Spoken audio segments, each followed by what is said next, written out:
am so excited to be with you. My husband and I attend Harbor, so you see us most weeks, but it's always fun to be up here. Like Stone said, I'm a ministry coach. I actually get to run an organization that equips, trains, and resources youth and children's pastors across the country.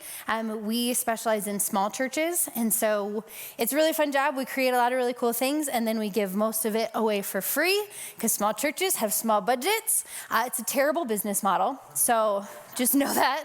But God's in it and has been providing, and it's been really fun. I have been in the youth ministry world for a very long time. At 19 years old, some church was willing to let me come on staff. And at the time, I certainly thought I had a clue. And so that has to count for something. I knew nothing when I started out. But I did have a deep hunger to know, how do we help kids and teenagers know the love of Jesus? How do we help them build a faith that will last? How do we help them have these experiences? So at 19, I started reading every book I could get my hands on. I went to every seminar. I took all the classes. I just wanted to learn more and more and more about what it took for them to know the love of Jesus. Well, one thing rose quickly to the surface, that faith formation in students is not really like piano lessons, where you pay an instructor, you drop your children off, they learn to play a little more than chopsticks, and then you pick them up and take them home. That's not how faith works. The number one indicator of if a student is going to be walking with the Lord long term is the faith of their parents, how their parents model faith to them. Now, this isn't an end-all, be-all. Plenty of you have stories of growing up in homes where it wasn't modeled for you, and you're walking with the Lord. But for those of us who have children, and we want that, it comes down to us and the examples that we set. Now, this was a relatively new thing at that time, and so we began teaching parents, what does it look like to parent spiritually? At the ripe age of 19, I'm giving parenting classes. That church had more grace for me than I deserved. Bless my little heart. We taught for years, what does it look like to lead spiritually in your homes? What practices can you start doing? What conversations can you start having? And then the most transformative thing happened. She turns 9 on Thursday. I became a parent myself. So my husband and I, when we were engaged, we did what's called premarital counseling, where you meet with your pastor and you talk about all these different topics in marriage and you get prepared for entering into marriage. And our pastor gave us a personality assessment. And this was supposed to tell us the areas that were in alignment and the areas that we might have some conflict because we don't exactly see things the same way. So our pastor sits us down with the most somber look on his face, slides these results across the table and said, I gotta be honest, I'm not even convinced you like each other after seeing this. We are polar opposites on absolutely everything. I'm an extrovert, he's an introvert. I'm a spender, he's a saver. Like absolutely everything except for one. We are both off the charts stubborn. So of all things to be in alignment on, so glad it's that one. We laughed it off at the time, but what I failed to consider is that when two very stubborn people come together, they create very stubborn children. We are 3 for 3, and man, can they outshine us in every way when it comes to stubbornness. Here I am, I've read all the parenting books, I've done all of the seminars, I've seen everything. But my kids failed to get their companion copies. Suddenly it doesn't translate quite as well. If I do A, B, and C, they're supposed to do X, Y, and Z. Well, they didn't get that memo. Suddenly everything is more nuanced and complicated, and there's more, but there's one principle, there's multiple principles, but one that we carried through is this idea of having a goal in mind when you're on a parenting journey. To know what you're looking for at the end of the day. What does success look like when your kid is 18, 25, 35? As you're making decisions along the way, what is that end point that you're shooting for? Parenting is long and hard, and there's a million little decisions. So what is that guiding goal? We make goals in every area of our life, finances and fitness and experiences. So why wouldn't we get intentional about setting a goal for our parenting? Now, I've talked to hundreds of parents about setting a goal. And overwhelmingly, the number one answer that comes up is, I just want my kids to be, what do you think? Happy. I just want my kids to be happy. I just want them to be happy, as long as they're happy. Over and over and over again, I would hear this goal. And if I were to pull the room today and ask you, what is your goal for your family? What is your goal for your grandkids? What is your hope for the children in your life that you love? Happiness would probably rise to the surface. If I asked for a show of hands, a lot of hands would probably go up. I'm not going to do that because I have to tell you, it's a terrible goal. Happiness is one of the worst goals we can have for our kids for a couple reasons. First, who gets to decide what makes them happy? I mean, I have a 1-year-old, and he is obsessed with electrical outlets. Like, he will unplug things to get at them. He will move things to get at them. He wants nothing more than to stick his little finger in that electrical socket. And because we are kind and loving parents, we let him. I mean, who is it? How is it on us to decide what happiness is for him? If that's going to make him happy, go for it. No. We scoop him up. We remove him from the outlet. We protect him from the thing that's going to cause him pain. In that moment, our goal of his safety and survival supersedes our goal for his happiness. Another reason it's a terrible goal. We can't do it. It's just impossible. We cannot rig things so that our kids end up in the stable marriage, in the fulfilling career, with the padded bank account, with the healthy body. We cannot do that. And so we are chasing an elusive goal. The more I talk to parents about this goal, the number 2 thing that comes up when we press on this topic of happiness is that it's really, at the end of the day, about comfort. That we want to insulate our kids from pain and from suffering. We want it to be easier for them than it was for us. Now, this is a noble goal. This is what parents do. This is part of our job. But if we're not careful, if we don't have a bigger goal, it becomes all too easy to make all our decisions around how do we insulate them? How do we protect them? And then inevitably, when life doesn't go the way they want it to, they won't have the tools that they need to navigate that. They won't have what they need when those seasons come. So today, and in this series, we've been talking about the crisis of comfort, our pursuit of comfort above all else. We are really good at insulating ourselves. But what if we're doing that and missing something even greater?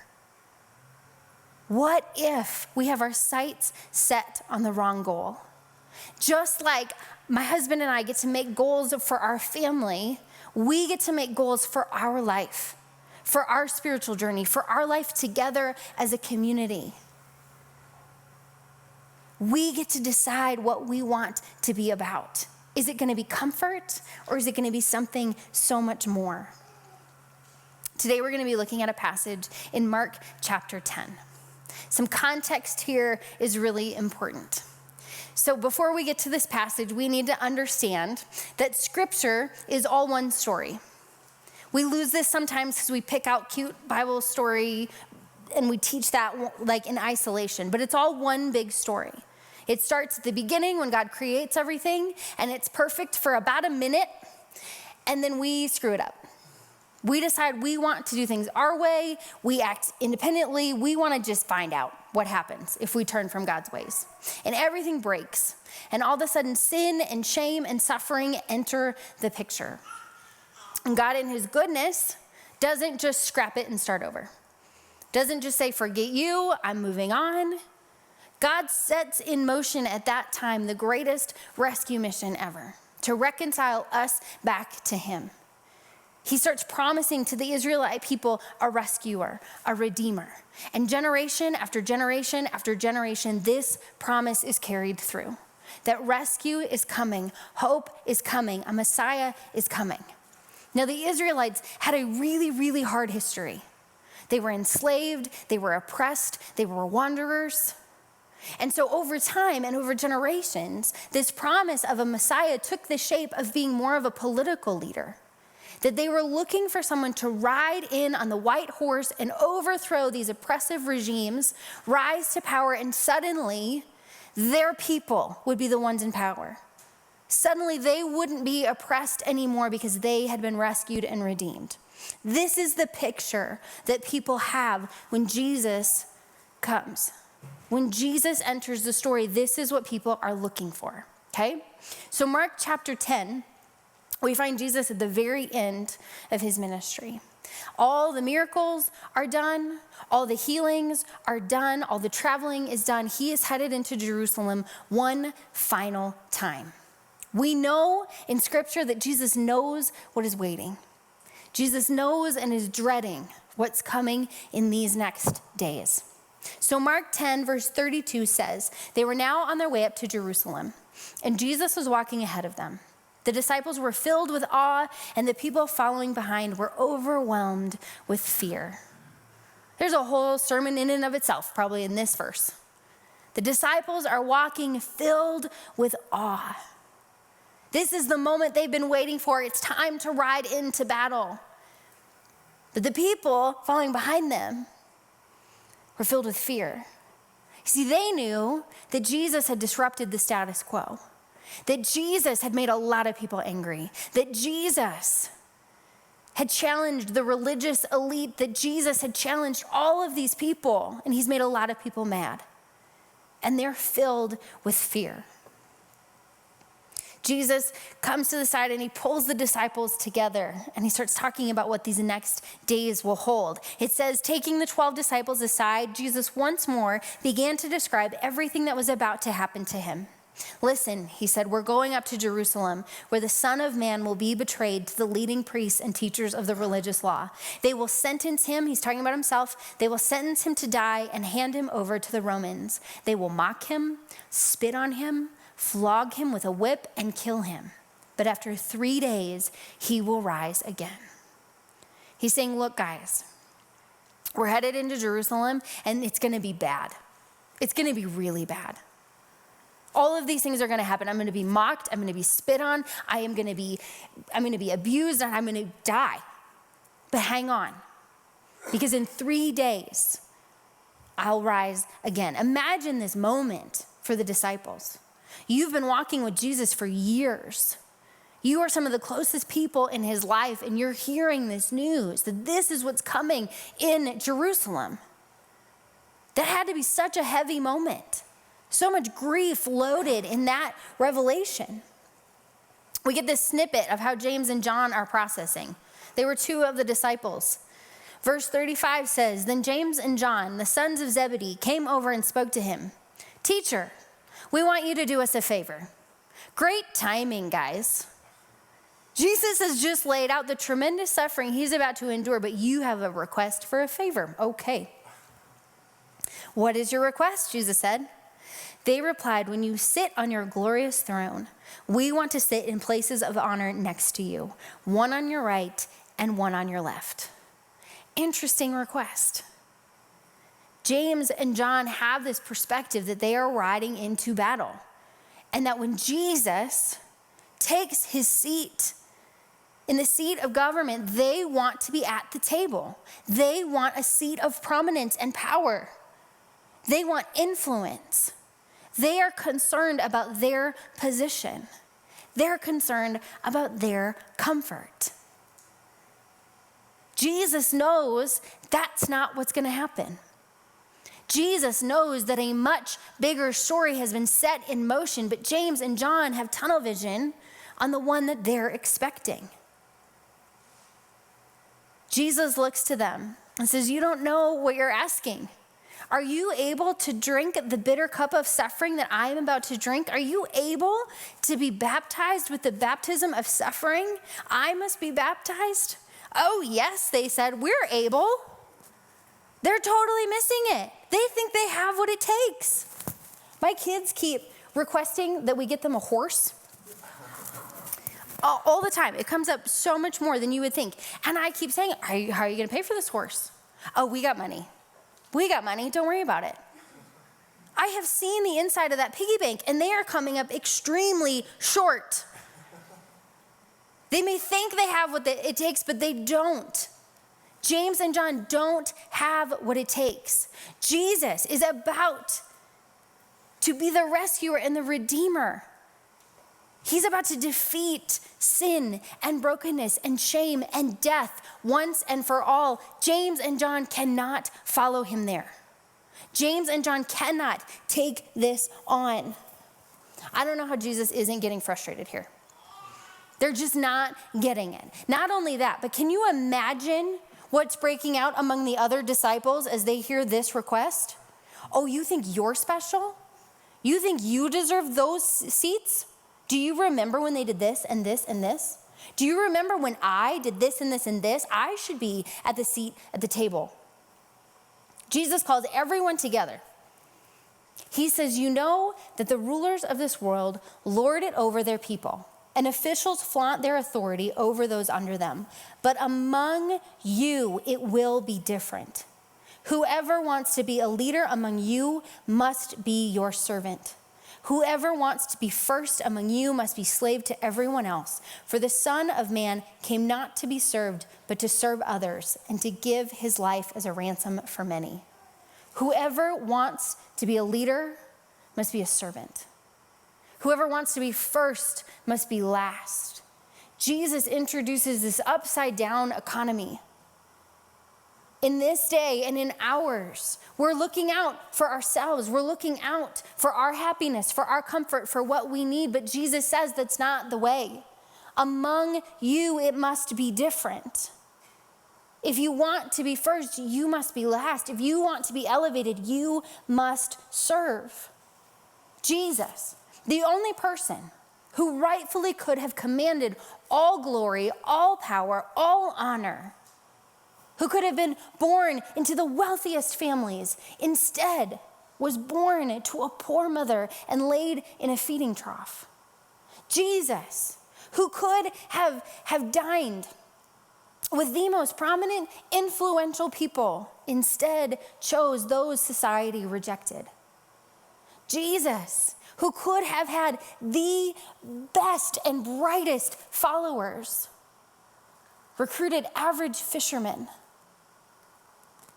Jesus, who could have demanded the best always, takes a posture of service for us. Jesus comes not to lord over us, but to pursue us relentlessly and sacrificially. And Jesus invites us into this same posture. If we move forward just a little bit in the story, we find Jesus and the disciples in a borrowed room having their last meal. Jesus takes bread and he breaks it. He says, "This is my body broken for you." He takes the cup and he says, "This is my blood. This is my blood poured out for you." And he looks around the table and he sees one person that's going to betray him. He sees one person that's going to deny him. And he sees a table full of men that are going to scatter in the moment when he needs them the most. And yet he stays at the table. And yet he serves them his final meal. A couple years ago, I learned something about this passage that forever changed the way I read it and the way I take communion. In the original language, this word for broken is presented in a way where it's a continuous act. It's the difference between the top spinned and the top spins. One is continuous. It's never ending. So when Jesus said this, "This is my body continually broken and poured out for you. This is my blood continually shed for you."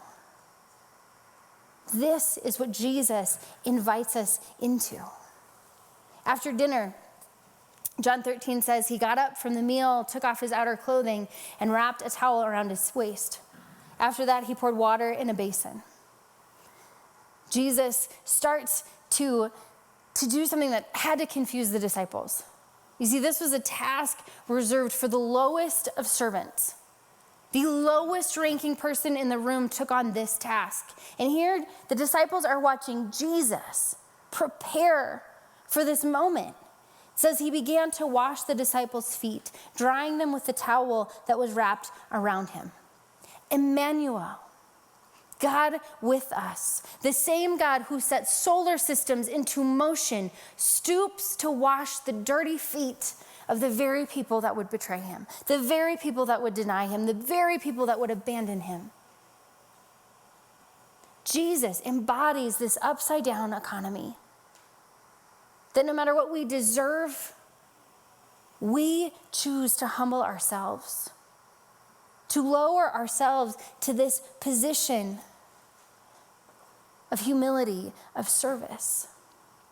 So once a month, we gather in this space and we take communion, and we do it to remember the sacrifice of Jesus, to remember his death and resurrection. But what if we also remembered that we're invited into this story? That the call to remember the life of Jesus is not just to take bread and juice once a month. It's to live lives continually broken and poured out for one another. To humble ourselves, to wash the feet of those around us who may or may not deserve it. James and John missed what was happening because they were so focused on what they thought they needed. But God invited them into a bigger, bolder, more beautiful story. That same invitation stands for us.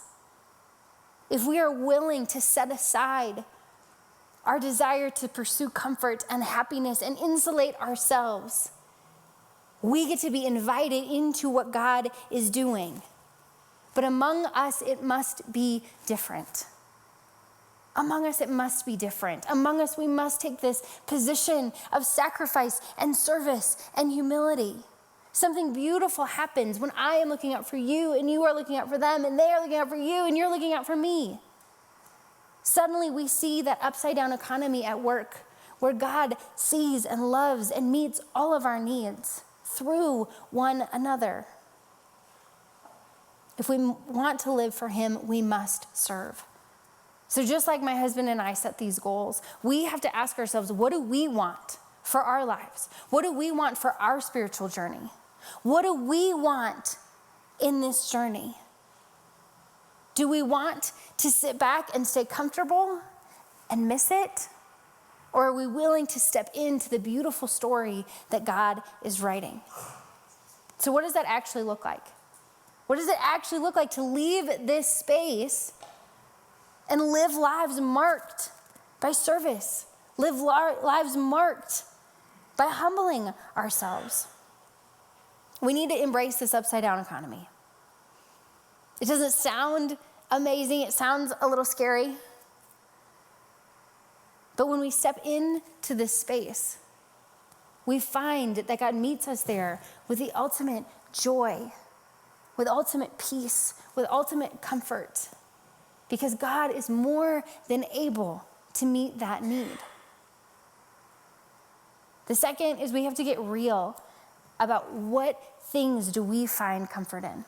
What things do we turn to instead to meet that need? What is keeping us distracted from the story that God is writing? So as the band comes back up, I want to invite you this week to take some time and pray about what is this for you? What pieces are keeping you distracted? What pieces are keeping you from noticing how God is at work in your life and in the community around you? What things do you need to humbly lay before the Lord? Maybe it's a screen. Maybe it's a job. Maybe you're finding worth in all sorts of different areas that you're pursuing when God is offering you so much more.